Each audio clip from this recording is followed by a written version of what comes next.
Hello friends, welcome to optimistic studies. Optimistic studies में आप सभी का स्वागत है।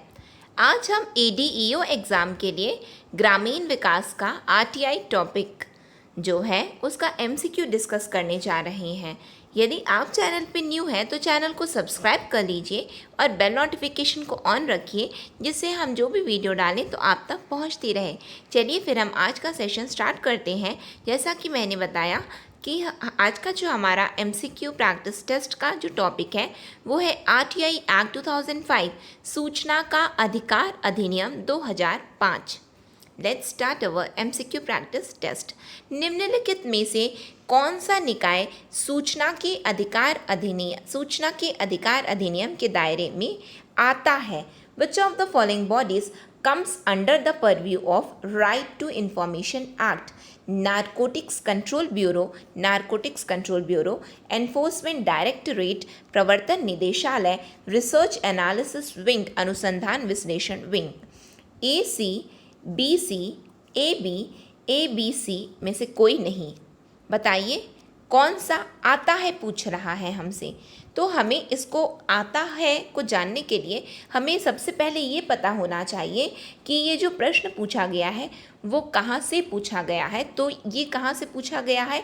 ये है अनुसूची 2। जैसा कि हम सभी जानते हैं कि सूचना का अधिकार अधिनियम 2005 के अंतर्गत 2 अनुसूचियाँ हैं और 2 अनुसूचियों में जो पहली अनुसूची है वो है शपथ एवं प्रतिज्ञान की, और जो दूसरी अनुसूची है वो है निम्नलिखित संस्थाओं की, यानी कि कुछ प्रमुख संस्थाएं जो केंद्र सरकार द्वारा स्थापित है। और वो कौन सी संस्थाएं हैं? सुरक्षा संस्थाएं हैं, हमारी खुफिया एवं सुरक्षा संस्थाएं, इंटेलिजेंस एंड सिक्योरिटी ऑर्गेनाइजेशन, जिसे केंद्र सरकार ने जिसकी स्थापना की है। तो ऐसी कितनी संस्थाएं हैं? तो ऐसी 18 संस्थाएं हैं जो कि इस अधिनियम में दी गई हैं और बताया गया है कि ये 18 संस्थाएं इस सूचना के अधिकार अधिनियम के दायरे से अलग हैं। यानी कि हम यदि इन संस्थाओं के बारे में यदि किसी भी प्रकार से RTI फाइल करेंगे तो हमें इन संस्थाओं के बारे में जानकारी उपलब्ध करवाने के लिए वो बाध्य नहीं होंगे। तो वो कौन सी ऐसी संस्थाएं हैं? तो जैसे कि हो गई नारकोटिक्स कंट्रोल ब्यूरो, प्रवर्तन निदेशालय, एनफोर्समेंट डायरेक्टोरेट, रॉ। ये तो केवल 3 है, लेकिन इस तरह की और कुल मिलाकर के 18 संस्थाएं जो कि RTI एक्ट से बाहर रखी गई हैं। तो यहाँ पे हमसे बोला जा रहा है कि कौन सी हैं इसके अंतर्गत दायरे में आती हैं। तो A, B और C में से कोई नहीं, इनमें से कोई नहीं आती हैं। आई होप आप लोगों ने भी यही आंसर टिक किया होगा। हम आगे बढ़ जाते हैं। नेक्स्ट क्वेश्चन क्या है हमारा? नेक्स्ट क्वेश्चन है, if the public information officer fails to give information to the informant within the period specified under the RTI Act, it is called। यदि जन सूचना अधिकारी सूचना का अधिकार अधिनियम के तहत निर्दिष्ट अवधि के भीतर सूचना देने वाले को सूचना देने में विफल रहता है तो इसे क्या कहा जाता है? तिरस्कार, होल्डिंग जानकारी, टाइम आउट, डीम्ड अस्वीकृति, contempt, holding information, time out, deemed rejection. बताइए तो क्या होता है? यदि PIO हमें निर्दिष्ट अवधि में यदि सूचना देने में विफल हो जाते हैं तो क्या माना जाएगा? तो ऐसा माना जाता है कि उन्होंने हमारे आवेदन को अस्वीकार कर दिया है। डीम्ड रिजेक्शन, डीम्ड अस्वीकृति मानी जाती है। क्या माना जाता है? अस्वीकृति, यानी कि उन्होंने जो हमने RTI फाइल किया था उसे उन्होंने अस्वीकार कर दिया है, इसीलिए उन्होंने निर्दिष्ट अवधि में जवाब नहीं दिया है।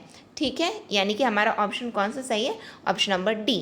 ठीक, नेक्स्ट क्वेश्चन में हम आ जाते हैं। नेक्स्ट क्वेश्चन क्या है हमारा? Information is defined under which section of RTI Act 2005? सूचना को RTI अधिनियम 2005 की किस धारा के तहत परिभाषित किया गया है? तो हम सभी जानते हैं सभी अधिनियम के जो अध्याय 1 होता है उसमें 2 धाराएं होती हैं। जो 2 धाराएं में जो धारा 2 होती है वो निम्नलिखित, या फिर हम बोल सकते हैं कि अनेक परिभाषाएं वहाँ पे दी हुई रहती हैं। और कैसी परिभाषाएं रहती हैं? जो इस अधिनियम में आगे यूज़ की जाती हैं उन्हीं की परिभाषाएं धारा 2 में मेंशन कर दी जाती हैं, सेक्शन नंबर 2 में। तो हमसे ये बोल रहा है कि सूचना किस धारा में मेंशन है, परिभाषित है? धारा 2E, 2F, 2C, 2G। 2E, 2F, 2C, 2G। बताइए किस में इंफॉर्मेशन डिफाइन किया गया है, किस में इंफॉर्मेशन की डेफिनेशन है, किस में इंफॉर्मेशन की परिभाषा दी गई है। तो इंफॉर्मेशन की परिभाषा जो है, जैसा कि हम सभी जानते हैं कि धारा 2F में दी गई है। किस में दी गई है? 2F में दी गई है। सेक्शन 2F में इंफॉर्मेशन डिफाइंड है, जहाँ पे हम जानते हैं कि 2F वहाँ पे क्या बताया गया है, जैसे कि ईमेल हो गया, लॉग आउट, सर्कुलर्स, ये सब इस प्रकार से सूचनाएं आप पढ़ेंगे तो आप जानेंगे, और या फिर आपको याद भी होगा कि इस तरह से इंफॉर्मेशन को डिफाइन किया गया है। 2E की बात करें तो यहाँ पे कंटेम्प्ट अथॉरिटी आता है, कॉम्पिटेंट अथॉरिटी आते हैं इसकी परिभाषा में। 2C में यदि हम देखें तो वहाँ पे क्या लिखा है? Central PIO। क्या लिखा हुआ है? Central PIO, public information officer.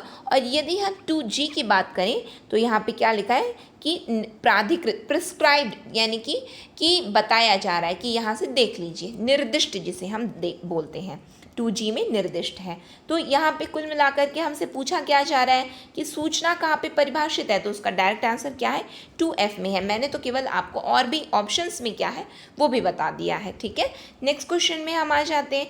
Next question क्या है हमारा? नेक्स्ट है, which of the following is not true with regard to RTI act 2005। निम्नलिखित में से कौन सा सूचना की अधिकार अधिनियम 2005 के संबंध में सत्य नहीं है, पूछ रहा है, ठीक है, सत्य नहीं है। The objective behind RTI is to maintain transparency in government operations. RTI के पीछे का उद्देश्य सरकारी कार्यों में पारदर्शिता बनाए रखना है। RTI इज अ की फॉर एम्पावरिंग सिटीजन्स। यह नागरिकों को सशक्त बनाने की एक कुंजी है। Containment of corruption in government units is the important objective of the RTI। सरकारी इकाइयों में भ्रष्टाचार को रोकना सूचना का अधिकार अधिनियम का महत्वपूर्ण उद्देश्य है। RTI Act appoints NITI Aayog responsible for channelizing, regulating and maintaining the RTI Act in India। RTI अधिनियम भारत में RTI अधिनियम को चैनलाइज करने, विनियमित करने और बनाए रखने के लिए नीति आयोग को जिम्मेदार नियुक्त करता है। बताइए, हमसे ये पूछ रहा है कौन सा कथन सत्य नहीं है। तो हम ऐसा मान के चलते हैं हमें बिल्कुल पता नहीं है कि RTI एक्ट में लिखा क्या है, और हम समझते हैं कि क्या हम एक सिंपल सी एक अपनी जनरल अंडरस्टैंडिंग से क्या इस क्वेश्चन को सॉल्व कर सकते हैं क्या, तो उसे हम देखते हैं। तो ये बताइए, सूचना का अधिकार यानी कि आपको पूरा अधिकार है किसी भी विषय में जानकारी का। तो जब जानकारी का अधिकार हमें हो जाता है तो पारदर्शिता तो बिल्कुल आ जाती है। फिर उसके बाद बोल रहा है कि यदि हमारे पास अधिकार है कि हम मांग रहे हैं, तो यानी कि हमारे पास सशक्ति है, यानी कि हम सशक्त हैं, हम एम्पावर्ड हैं। तो एम्पावर्ड हैं, सशक्त हैं हम, तभी तो मांग रहे हैं। फिर ये बोलते हैं कि हम सूचना मांग रहे हैं, तो यानी कि जो भ्रष्टाचार होगा तो उसके बारे में भी, तो यानी कि जब यहाँ पे बोले पारदर्शिता, तो भ्रष्टाचार करें तो क्या हमें बताएंगे क्या? वो तो नहीं बताएंगे। तो एक क्या ये एक दायरा हो जाता है क्या, एक और उद्देश्य हो जाता है क्या कि भ्रष्टाचार को रोकना, क्योंकि पारदर्शिता है, हम सशक्त हैं और भ्रष्टाचार को रोका जा रहा है। तो ये तो हम यदि एक सिंपल रीड किए हैं तो ही हम जान गए कि यदि सूचना का अधिकार, नाम से पता चल रहा है सूचना का अधिकार है, ठीक, तो यानी कि ये तो नॉर्मल यदि हम पढ़ें तो जान गए। अब हम ये नहीं जानते हैं कि ये सही है या गलत, लेकिन हम ये तो जानते हैं कि ये तीनों तो सही ही है सूचना के अधिकार अधिनियम में, तो डेफिनेटली ये तो गलत ही होगा, ये तो गलत ही होगा। इस तरह से यदि आप लोग, यदि मान के चलिए एग्ज़ाम में आपको कोई क्वेश्चन नहीं भी आ रहे हैं, तो आप एक बार उसको अटेम्प्ट करने की कोशिश कीजिए कि एक बार मैं पढ़ के देखता हूँ या देखती हूँ, शायद मुझसे बन जाए। तो इस तरह से आप इनको बना भी सकते हैं। एक सिंपल सी अंडरस्टैंडिंग डेवलप कीजिए कि क्या पढ़ने से मेरे पास जितनी जानकारी है पहले से उपलब्ध है, क्या मैं उसके आधार पर इसे बना सकता हूँ, तो बिल्कुल बन जाएंगे क्वेश्चन, कुछ क्वेश्चन सॉल्व हो जाएंगे। तो ये क्वेश्चन उन्हीं में से एक है कि जैसा कि इसमें बोला है सत्य नहीं है, तो ये सूचना का अधिकार अधिनियम तो 2005 में आया है, और हम सभी जानते हैं नीति आयोग का गठन तो बाद में हुआ है। तो कहाँ से ये नीति आयोग को जिम्मेदार ठहराएगा? तो बिल्कुल नहीं ठहराएगा। और पहली बात, इसमें नीति आयोग की तो बात ही नहीं, ये तो थिंक टैंक है, तो नीति आयोग को क्यों जिम्मेदार ठहराने लग गया सूचना का अधिकार, तो ये बिल्कुल ये ऑप्शन जो है हमारा गलत है और यही हमसे पूछा गया था, नॉट ट्रू। ठीक है, आगे बढ़ जाएं हम लोग। आगे क्या है, आगे नेक्स्ट क्वेश्चन है हमारा, right to information includes the right to, सूचना के अधिकार में निम्नलिखित का अधिकार शामिल है। कौन सा अधिकार शामिल है, देखते हैं हम। कार्यों दस्तावेजों अभिलेखों का निरीक्षण करें, दस्तावेजों या अभिलेखों के नोट्स उद्धरण या प्रमाणित प्रतियां लें, सामग्री में प्रमाणित नमूने लें, print out Diskit, floppy, tape, video cassette के रूप में या किसी अन्य इलेक्ट्रॉनिक मोड में या प्रिंट आउट के माध्यम से जानकारी प्राप्त करें। सही कोड चुनना है हमें, 1 2 3, 1 2 4, 1 3 4 उपरोक्त सभी। पहली बात, जब ये पढ़ लें तो दोबारा प्रश्न को पढ़िए। सूचना के अधिकार में निम्नलिखित का अधिकार शामिल है। अब हम इसे भी देख लेते हैं। Right to information includes the right to inspect works, documents, records, take notes, extracts or certified copies of documents or records, take certified samples of material, obtain information in form of printouts, diskette, floppies, tapes, video cassettes or in any other electronic mode or through printouts।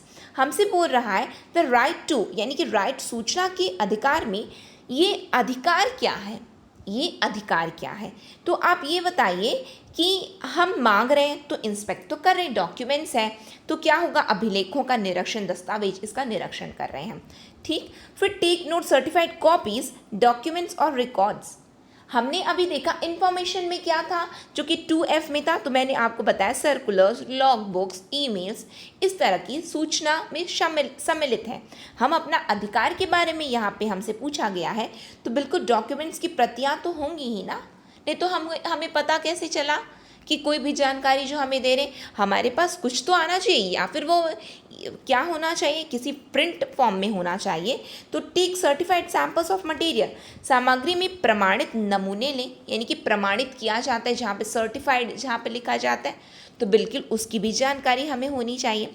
फिर क्या दिया हुआ है कि देखिए print outs होने चाहिए, tapes, video cassettes, floppies या फिर अन्य इलेक्ट्रॉनिक मोड, तो हमने देखा ईमेल, ये तो एक इलेक्ट्रॉनिक मोड है, तो जानकारियाँ वो भी हमारे अधिकार है। इसका मतलब यहाँ पे जो ऑप्शन सही है वो है उपरोक्त सभी, ऑल ऑफ द अबव जो है हमारा यहाँ पे आंसर है। ये यदि आप जानते हैं तो बहुत अच्छा है, या फिर आप सिंपली यदि रीड करेंगे तो भी, यदि थोड़ी सी भी जानकारी है तो भी आप ऐसे क्वेश्चंस को बना सकते हैं, क्योंकि ये स्टेटमेंट बेस्ड है और स्टेटमेंट बेस्ड ये क्वेश्चन जो है इतने कठिन नहीं है। तो आई होप आपने भी यही आंसर टिक आउट किया होगा अपना। ठीक है, नेक्स्ट क्वेश्चन में हम आ जाते हैं। नेक्स्ट क्वेश्चन क्या है हमारा, नेक्स्ट है, a public information officer will be liable to be imposed a monetary penalty for, एक जन सूचना अधिकारी के लिए एक मौद्रिक दंड लगाया जा सकता है एक सूचना आवेदन प्राप्त करने से इनकार करने पर, निर्दिष्ट समय सीमा के भीतर जानकारी प्रदान नहीं करने पर, जानकारी को नष्ट करने पर, उपरोक्त सभी। Refusal to receive an information application, not providing information within specified time limits, destroying information, all of the above.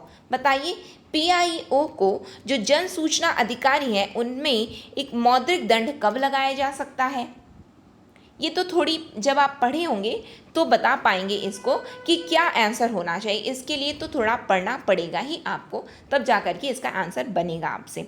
तो यहाँ पे जो हमारा आंसर है वो है ऑल ऑफ द अबव, क्योंकि एक जन सूचना अधिकारी को जन सूचना आवेदन प्राप्त से इनकारी, यानी कि उन्होंने हमें इनकार कर दिया, वो नहीं दे रहे हैं हमें जानकारी, फिर उसके बाद वो निर्दिष्ट समय पर हमें जानकारी नहीं दे पाए, फिर जानकारी को उन्होंने नष्ट कर दिया है, क्या कर दिया, उन्होंने डिस्ट्रॉय कर दिया इन्फॉर्मेशन। तो ये सभी कंडीशंस हैं जहाँ पे उन्हें क्या करा जा सकता है, मौद्रिक दंड उन पर लगाया जा सकता है। किस पर, तो जन सूचना अधिकारी पर। किस अधिनियम के अंतर्गत, तो सूचना अधिकार अधिनियम 2005 के अंतर्गत लगाया जा सकता है उन पर क्या, मौद्रिक दंड, मॉनेटरी पेनाल्टी। तो ऑल ऑफ द अबव हमारा यहाँ पे करेक्ट आंसर हो जाएगा। नेक्स्ट क्वेश्चन को हम देख लेते हैं। नेक्स्ट क्वेश्चन क्या है हमारा, तो under which section of RTI act 2005 central information commission is constituted.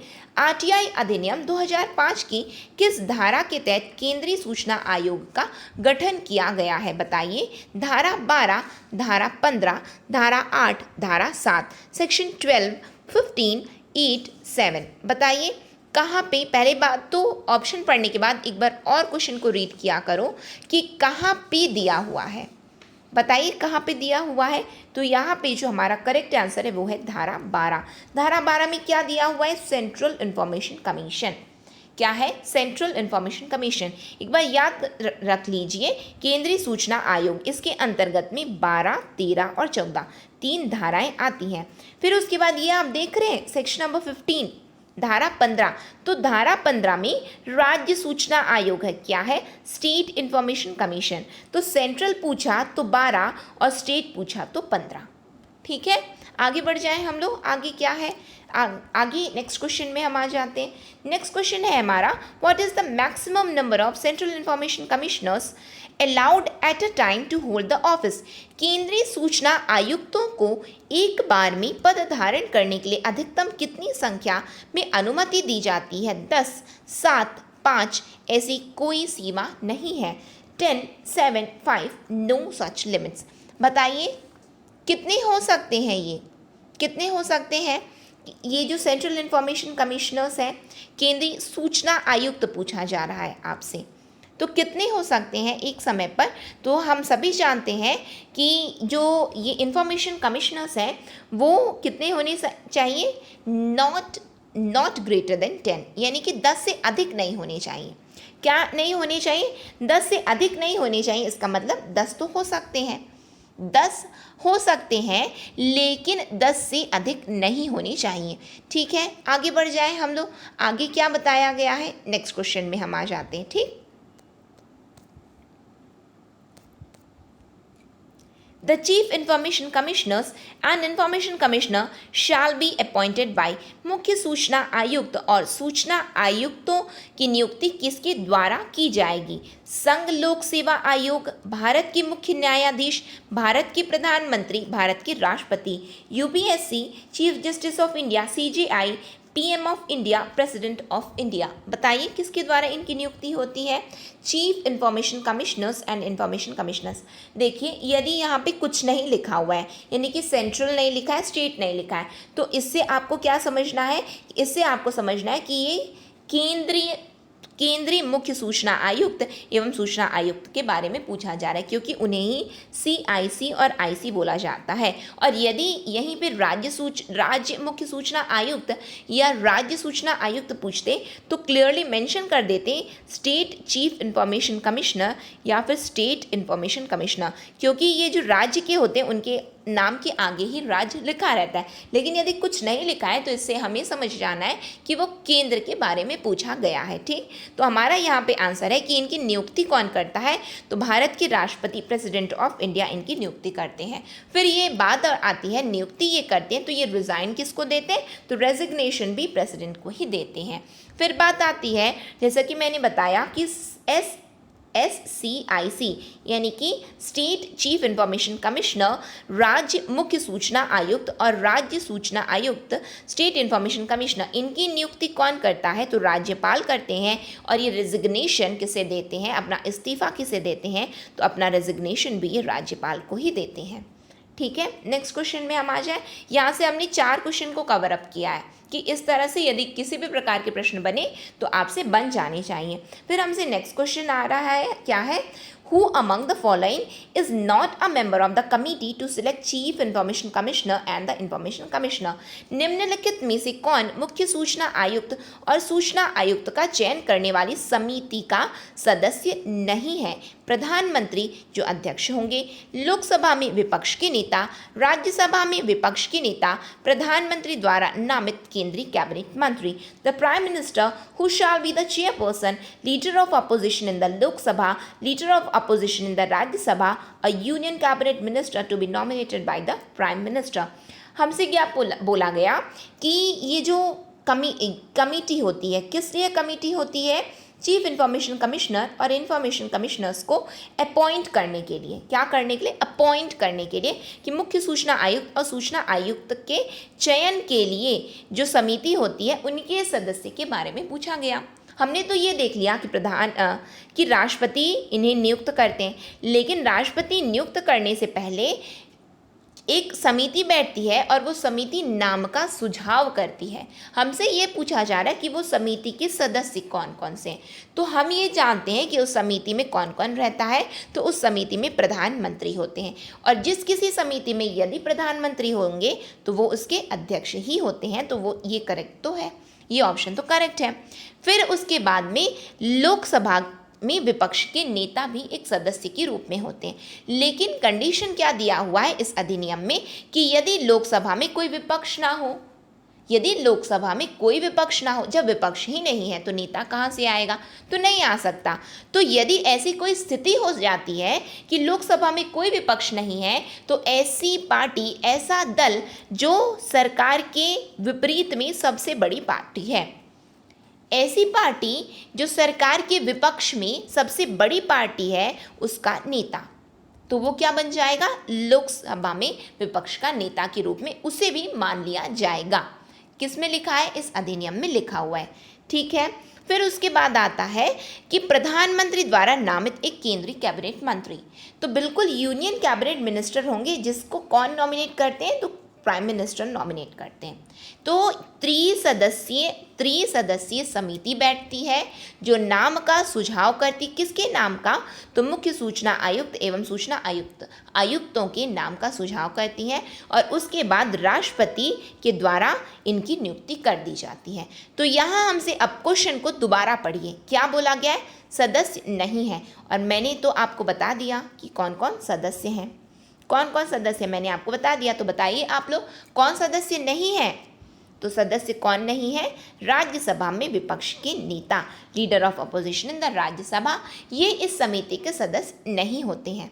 ठीक है, नेक्स्ट क्वेश्चन में हम आ जाए। नेक्स्ट क्वेश्चन क्या है हमारा, एक्सक्यूज मी प्लीज,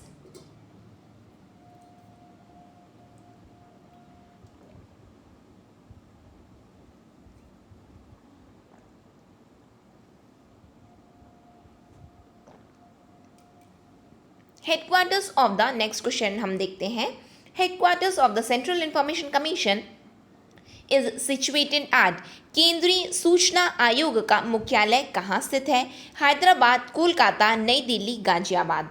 बताइए कहाँ स्थित है, केंद्रीय सूचना आयोग का मुख्यालय कहाँ स्थित है, तो केंद्रीय सूचना आयोग का जो मुख्यालय है वो स्थित है दिल्ली में। कहाँ स्थित है, दिल्ली में स्थित है। और उसके बाद में ये कहाँ पे मेंशन है, तो धारा 12 की, जैसा कि मैंने आप सभी को बताया कि सेंट्रल इंफॉर्मेशन कमीशन कहाँ दिया हुआ है, धारा 12 में दिया हुआ है। धारा 12 की उपधारा 7 में दिया गया है कि केंद्रीय सूचना आयोग का मुख्यालय दिल्ली में होगा। कहाँ होगा, दिल्ली में स्थित है। मुख्यालय कहाँ स्थित है, दिल्ली में है। तो कहाँ दिया हुआ है, धारा 12 की उपधारा 7 सेक्शन 12 के सब सेक्शन 7 में ये मेंशन है कि हेडक्वार्टर के बारे में। ठीक, नेक्स्ट क्वेश्चन में हम आ जाते हैं। नेक्स्ट क्वेश्चन क्या है हमारा, which among the following with regard to holding, which among the following with regard to holding of office of chief information commissioner is correct। मुख्य सूचना आयुक्त का पद धारण करने के संबंध में निम्नलिखित में से कौन सा सत्य है, कौन सा कथन सत्य है। मुख्य सूचना आयुक्त उस अवधि के लिए पद धारण करेंगे जो केंद्र सरकार द्वारा निर्धारित किया जा सकता है। CIC मतलब सेंट्रल इंफॉर्मेशन कमिश्नर, मुख्य सूचना आयुक्त पुनर्नियुक्ति के लिए पात्र नहीं होंगे। कोई भी मुख्य सूचना आयुक्त 65 वर्ष की आयु प्राप्त करने के बाद इस रूप में पद धारण नहीं करेंगे। हमसे बोला गया, हमारा ऑप्शन क्या है, सत्य पूछ रहा है ना, तो ऑप्शन क्या है, उपरोक्त सभी, केवल 1 और 3, केवल 2 और 3, केवल 1 और 2, केवल 1 और 2। क्या क्या बोला जा रहा है कि which among the following is correct with regard to Chief Information Commissioner, CIC shall hold office for such term as may be prescribed by the central government. CIC shall not be eligible for reappointment. No CIC shall hold office as such after he has attained the age of 65 years। बताइए कौन सा कथन सत्य है, तो यहाँ पे उपरोक्त सभी कथन सत्य हैं, क्योंकि केंद्रीय सूचना केंद्रीय मुख्य सूचना आयुक्त और we can say central information commissioner के संबंध में ये तीनों ही कथन सत्य हैं। ठीक है, आगे बढ़ जाए हम लोग। आगे क्या बताया जा रहा है, आगे नेक्स्ट क्वेश्चन क्या है हमारा, तो terms of office and condition of service of CIC and IC as contained in the section 13 of RTI Act 2005 was last amended in the year। क्या बोला गया, RTI अधिनियम 2005 की धारा 13 में निहित CIC और IC, CIC का मतलब इतने बार बोलने पे आई होप आप सभी जान गए होंगे, CIC और IC की सेवा की शर्तें और सेवा की शर्तें अंतिम बार किस वर्ष संशोधित की गई थी, 2011, 20, 19, 16। तो किस वर्ष संशोधित की गई, तो पहली बात यहाँ से संशोधित तो बाद में देखेंगे, पहले ये देखिए धारा 13 है। धारा 13 में क्या दिया हुआ है, CIC और जो IC हैं उनके terms of office and condition of office दिया गया है। क्या दिया गया है, टर्म्स ऑफ ऑफिस, यानी कि यहाँ पे क्या लिखाएगा कि इनका जो टर्म होता है कि कितने काल तक ये सेवा में रहेंगे एवं उनकी सेवा की शर्तें दी गई हैं। और ये यहाँ पे हमसे बोला गया, तो बिल्कुल याद कर लीजिए कि धारा 13 में क्या दिया हुआ है, terms of office and condition of service, यानी कि कार्यकाल और सेवा के शर्तें दी गई हैं। और पूछा गया इसे कब संशोधित किया गया था, तो इसे 2019 में संशोधित किया गया। कब किया गया, तो 2019 में संशोधित किया गया है। तो यहाँ पे हमारा ऑप्शन नंबर सी करेक्ट है।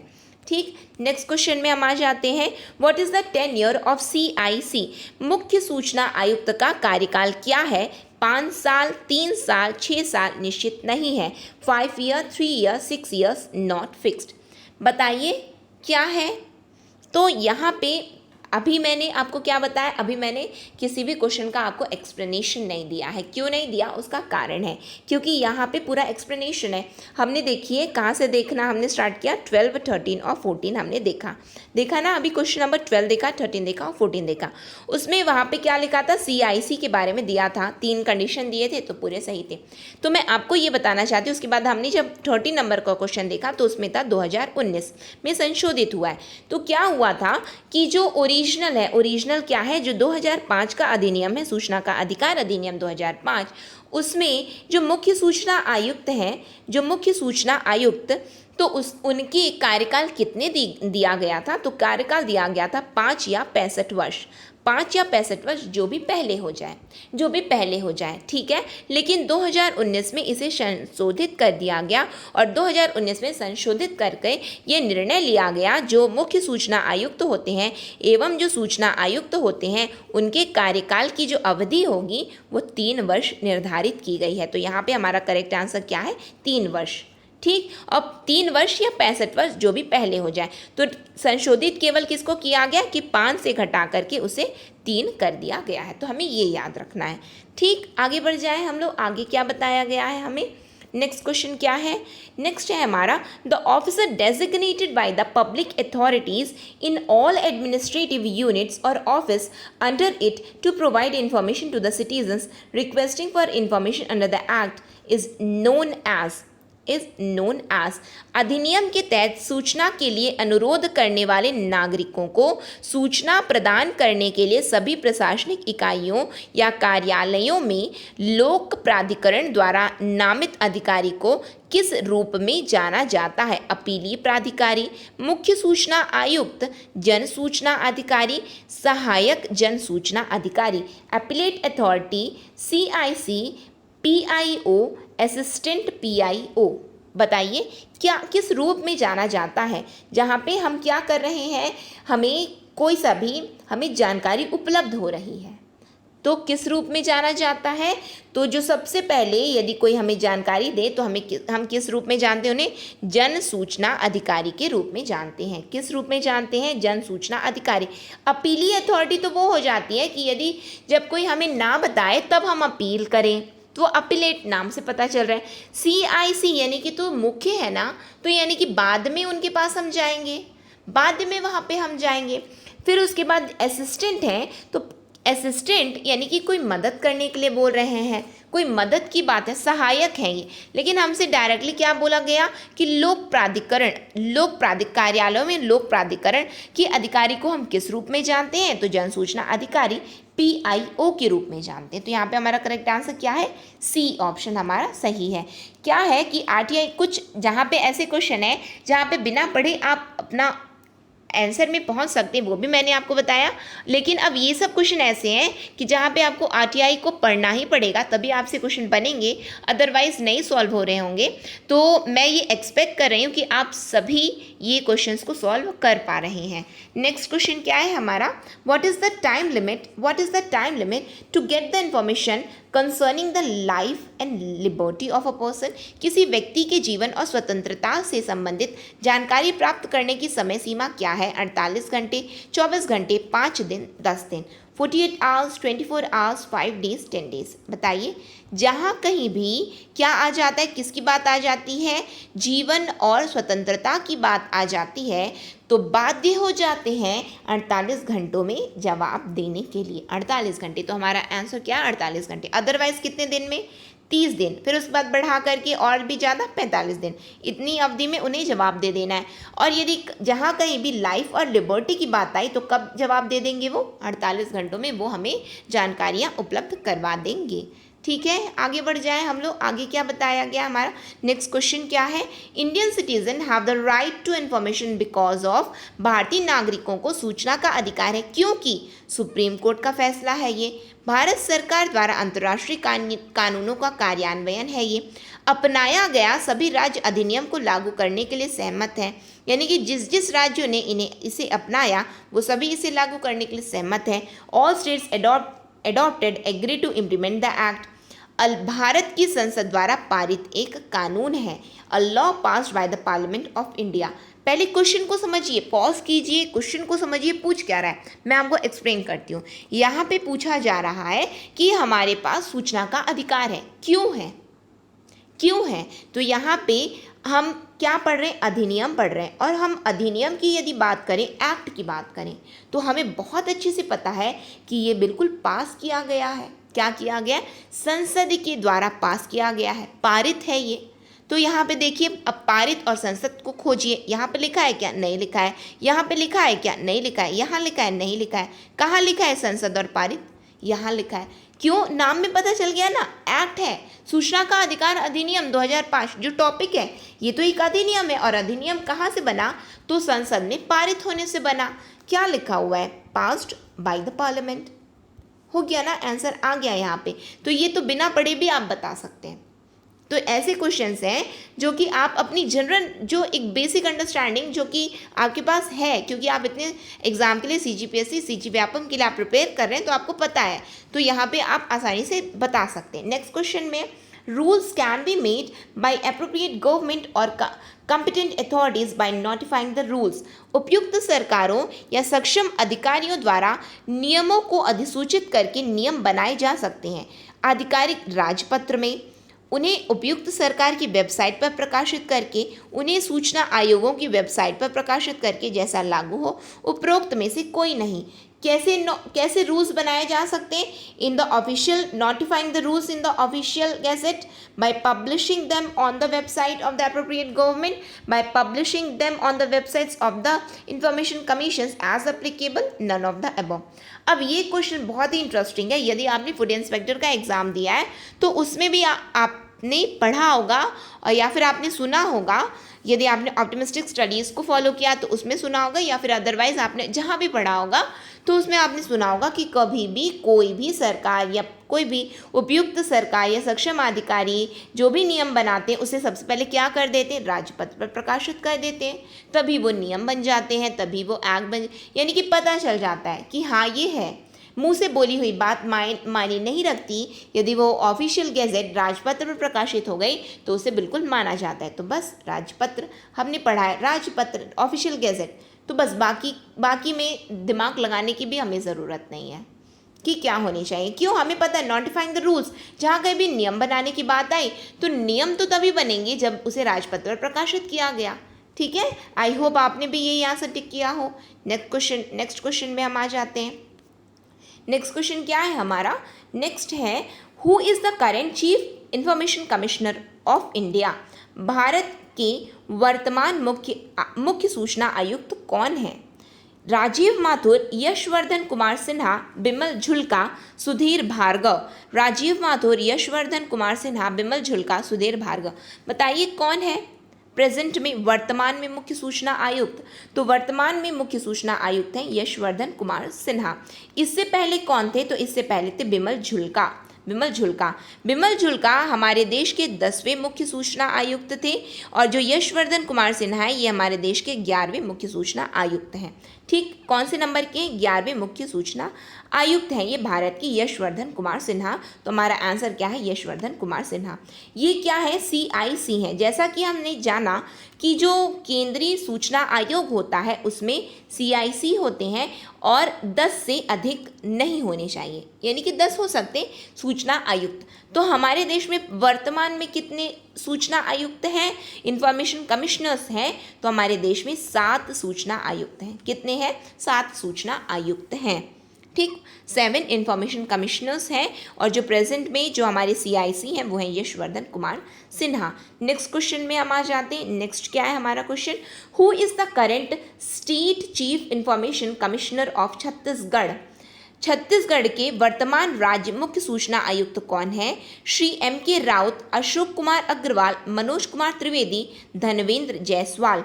MK राउत, अशोक कुमार अग्रवाल, मनोज कुमार त्रिवेदी, धनवेंद्र जायसवाल। बताइए कौन है हमारे राज्य के मुख्य सूचना आयुक्त, छत्तीसगढ़ राज्य के मुख्य सूचना आयुक्त?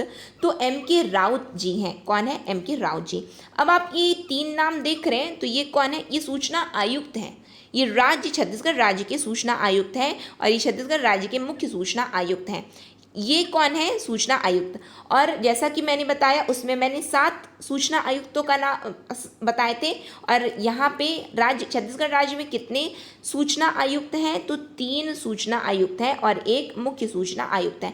यानी कि कुल मिलाकर के हमारे यहाँ छत्तीसगढ़ राज्य सूचना आयोग में कितने सदस्य हैं? तो 4 सदस्य हैं। 4 सदस्य हैं। ठीक है, ये बिल्कुल हमें याद रखना है। कितने सदस्य हैं? 4 सदस्य हैं। कौन कौन? MK राउत, अशोक कुमार, मनोज कुमार, धनवेंद्र जायसवाल। ठीक, तो यहाँ पे हमने जो है 20 MCQs RTI आके कंप्लीट किए। आपके कितने नंबर आ रहे हैं, आपके कितने सही हुए हैं? आप मुझे कमेंट सेक्शन में कमेंट करके बताइए कि आपसे कितने क्वेश्चंस बन रहे हैं। ये सेशन आपको कैसा लगा? यदि इन्फॉर्मेटिव लगा, यदि आपको अच्छा लगा तो प्लीज़ लाइक कीजिए। अपने फ्रेंड्स ग्रुप्स, जिस भी ग्रुप में आप ऐड हैं तो उन्हें भी इसे शेयर कीजिए। और यदि आपने चैनल को सब्सक्राइब नहीं किया तो प्लीज़ चैनल को सब्सक्राइब कर लीजिए और बेल नोटिफिकेशन को ऑन रखिए, जिससे हम जो भी वीडियो डालें तो आप तक पहुंचती रहे। नेक्स्ट सेशन में हम बहुत जल्द मिलेंगे। नेक्स्ट सेशन तक के लिए optimistic learning. Thank you for the session.